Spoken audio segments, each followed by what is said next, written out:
believe in God, the Father Almighty, creator of heaven and earth, and in Jesus Christ, his only Son, our Lord. And the next sorrowful mystery, the way of the cross.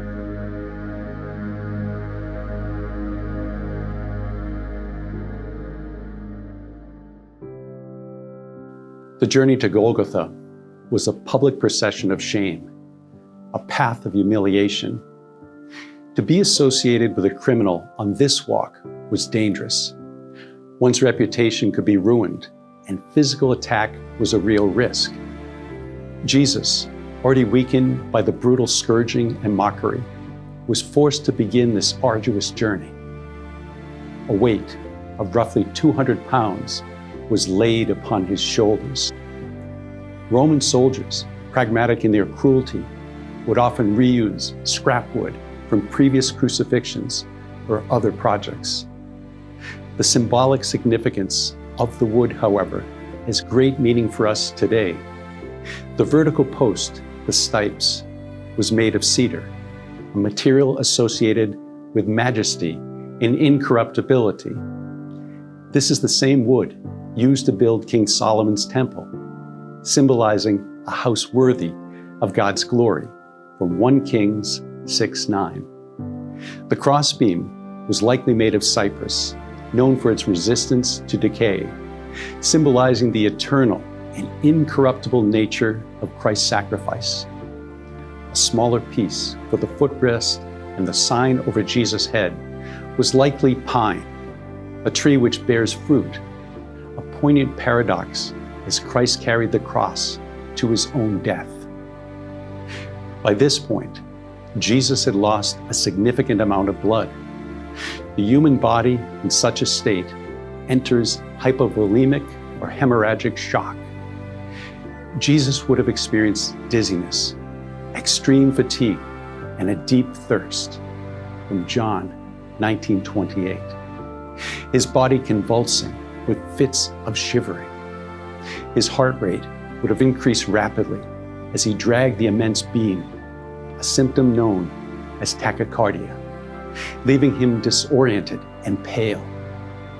His face, swollen and bruised, was made even more stark by the crimson blood that stained it. As he stumbled, his mother Mary walked with him every step of the way, her heart pierced with sorrow, as the prophet Simeon foretold from Luke 2:35.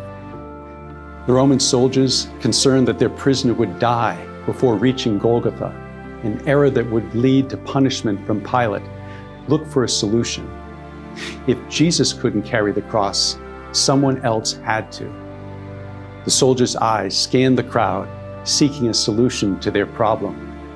They found him, a man named Simon from the African city of Cyrene, likely a pilgrim who had traveled to Jerusalem for the Passover festival.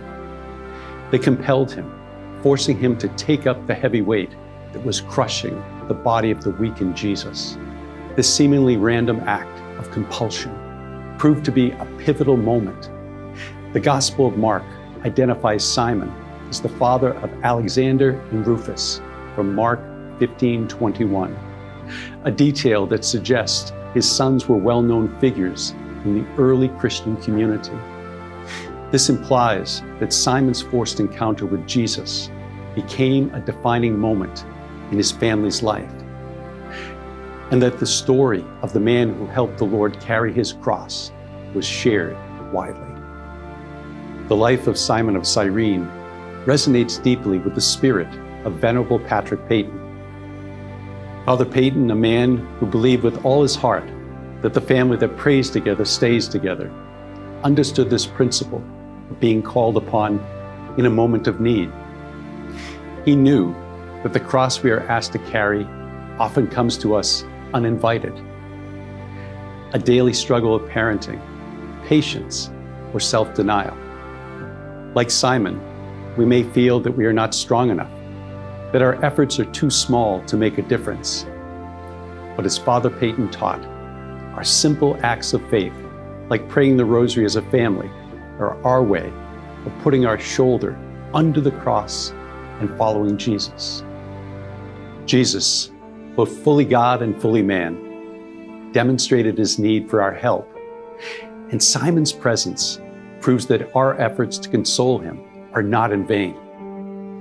The cross we carry in our own lives, with its challenges and suffering, becomes a way for us to unite with him, to aid the all-powerful God in his human frailty.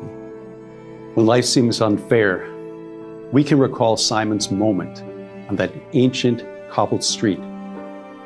We need to sit quietly and close our eyes, look deep into the eyes of our Lord, seeing past the blood and pain to the truth that his suffering was not the will of the Roman authorities, but the will of God.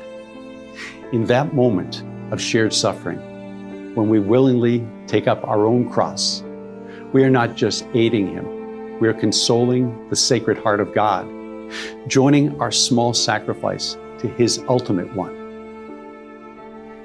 Join us tomorrow for the crucifixion, where Jesus was nailed to a cross and left to die, fulfilling ancient prophecies and serving as a sacrifice for the sins of humanity. It is the central event of Christian theology, symbolizing atonement, redemption, and God's ultimate love.